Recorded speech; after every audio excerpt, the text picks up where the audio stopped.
Hello sir, I'm Srikant from CSC, third year from Water Engineering College. Now I'm going to explain about the project. The title is Identification of Methodology Used in Real Estate Property Valuation. In this project, we need to calculate the value of house price for unit area. Initially, we have to do with the Python code, and I have done it in Google Colab.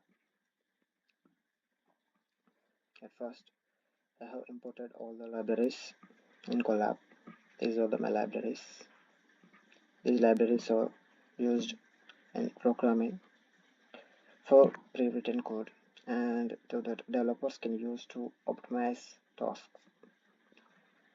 And it can be used for efficiency and code reusability. And next we have to read the dataset from the CSV file. If it is in the zip file, we have to convert the zip file into a CSV file. And next we have to show the data, like if we print the head, we can see the top five features, top 5 rows of the data. Here we can see the total number of rows and columns by printing the DT. Total data in my dataset have been printed here.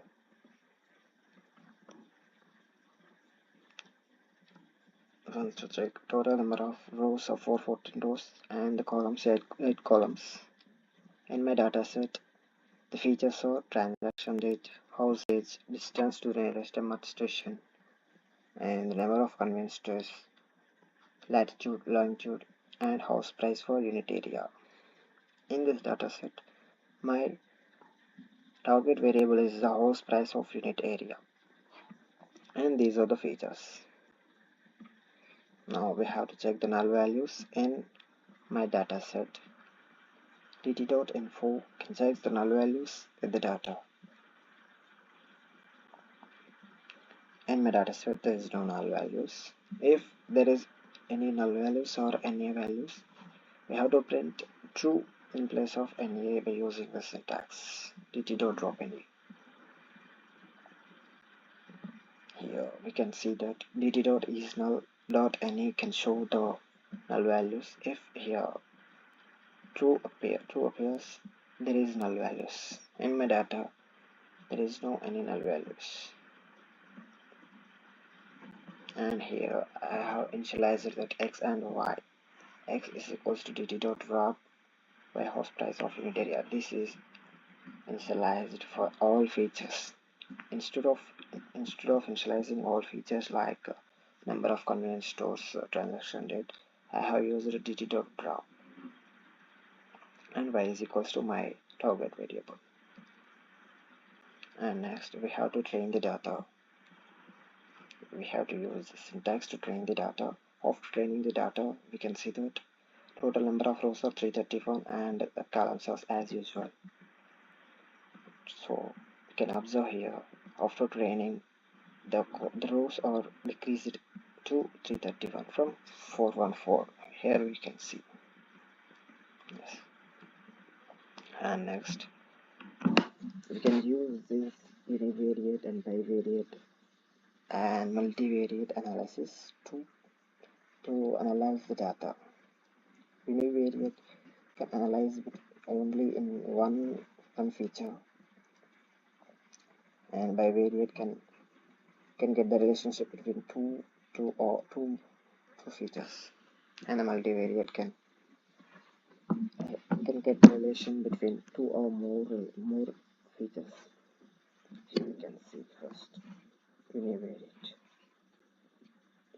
This is the univariate display diagram.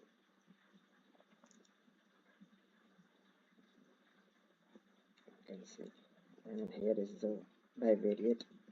This is between my target variable and x3 distance to the nearest MR station and x4 number of convenience stores.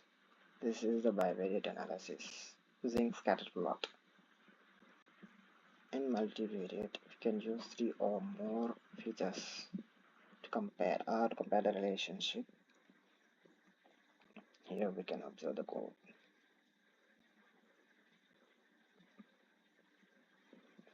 And after that, we can describe after the analysis of univariate and bivariate and multivariate, we can describe the data to know the count, mean, standard deviation, and the minimum value, maximum value, and the percentages of my data set.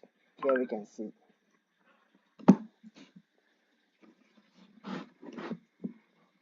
Yeah, here is. And also again check it if there is any null values. And after that, we can identify the outliers. We can detect the outliers using the syntax. After finding the outliers, we have to remove the outliers.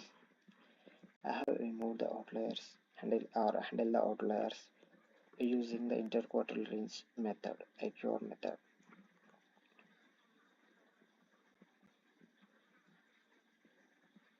I have removed the outliers from the X3 distance to the nearest MRT station using the IQR method.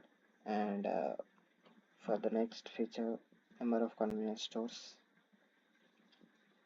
and latitude for the longitude and my target variable, I have removed the all the outliers. Using the outliers, we can remove so many errors. And next, outliers are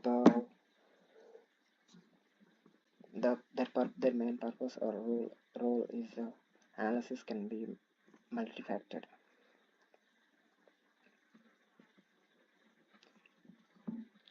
Next, and again I tried that the rows are unchanged.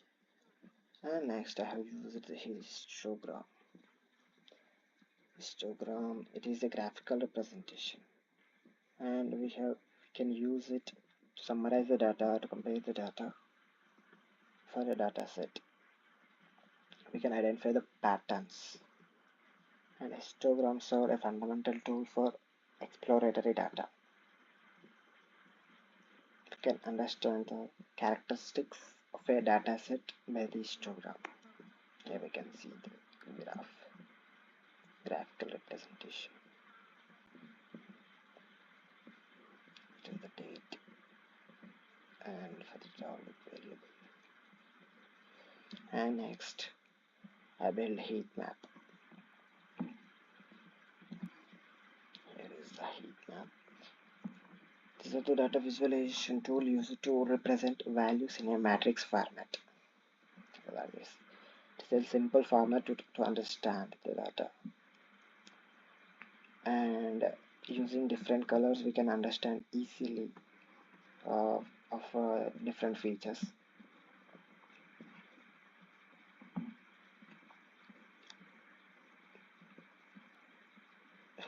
This is my heat map.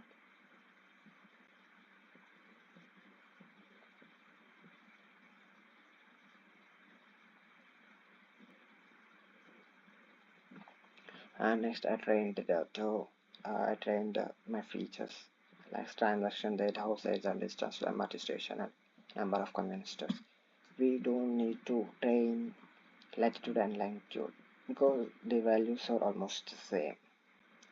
So I have not trained these features, longitude and latitude. Now it is the trained data.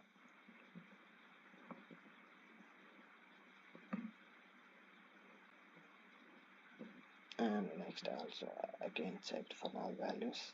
And next I have done feature matrix code.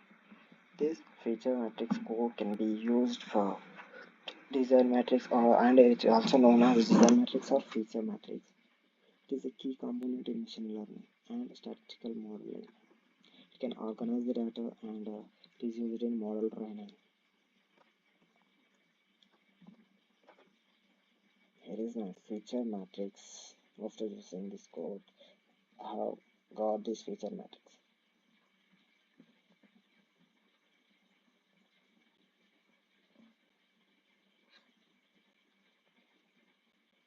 And next I calculated mean and STD standard deviation using Z-score method.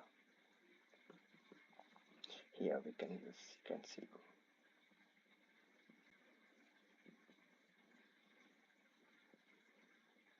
And next I used regression models.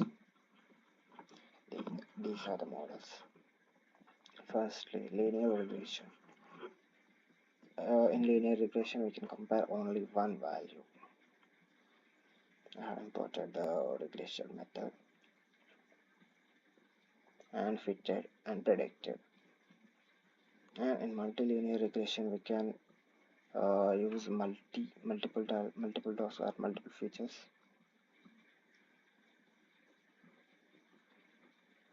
And then decision tree regression. Here I have used many regression methods like XGBoost, random forest, and decision tree regression, and AdaBoost regression. These are the regression models, and these regression models are used to analyze and predict relationships between variables. And we can predict the model, predict the models.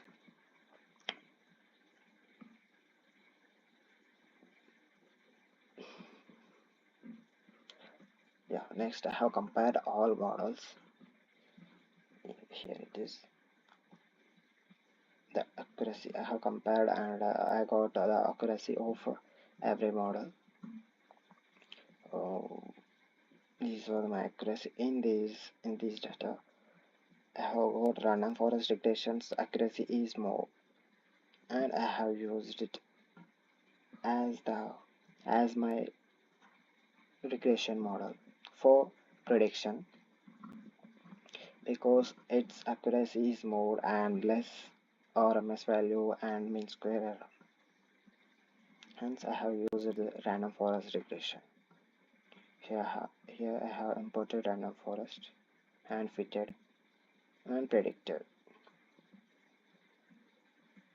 Yeah, here it is my accuracy, and this is the RMS value, and this is my MS error, mean square error.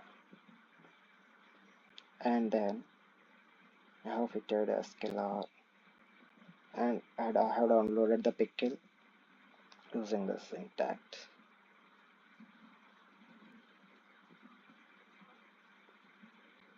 Yeah, and I have done model building up to here.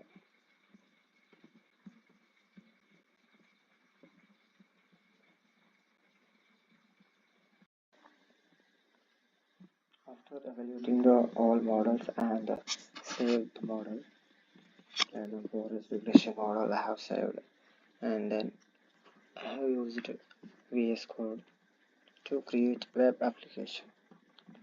To create web application, I used CSS and templates like HTML and Python code. You can see the CSS code. Here is my CSS code. This CSS code and HTML or fundamental technologies used in web development.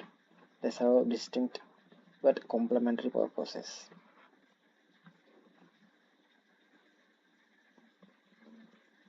And this CSS code can create page color and the background image and the structure of the HTML page.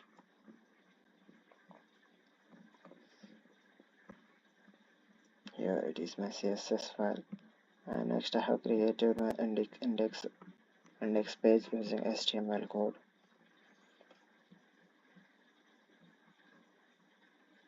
In HTML code,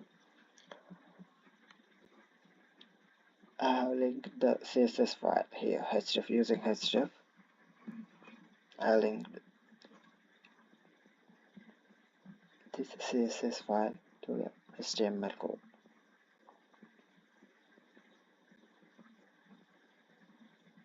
And using div method,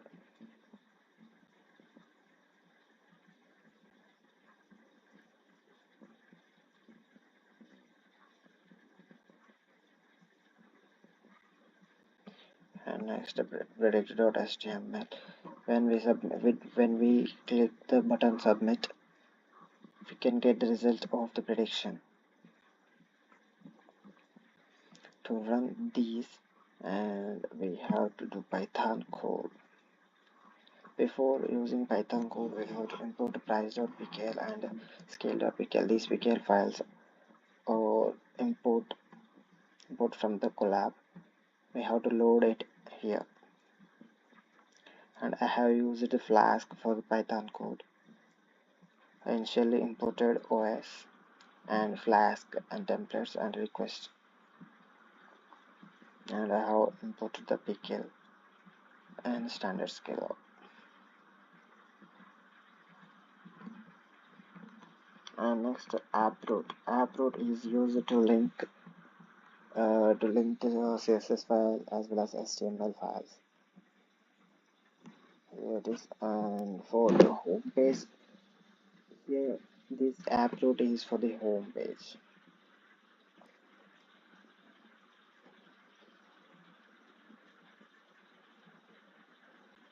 And here I used predict. This is the HTML files predictions. After running this Python code,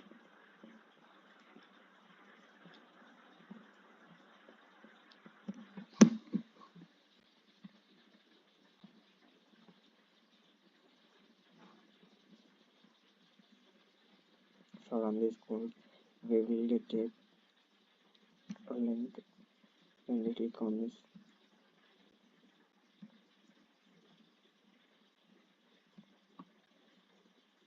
Here our web application page is open.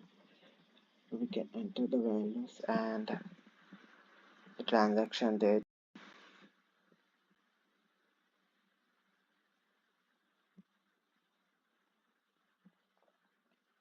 We have to fill these values, and when we enter submit, we get the prediction. And this is the horse price value per unit area. And we can check value 2030, and distance is 4 kilometers, and number of columns is 2.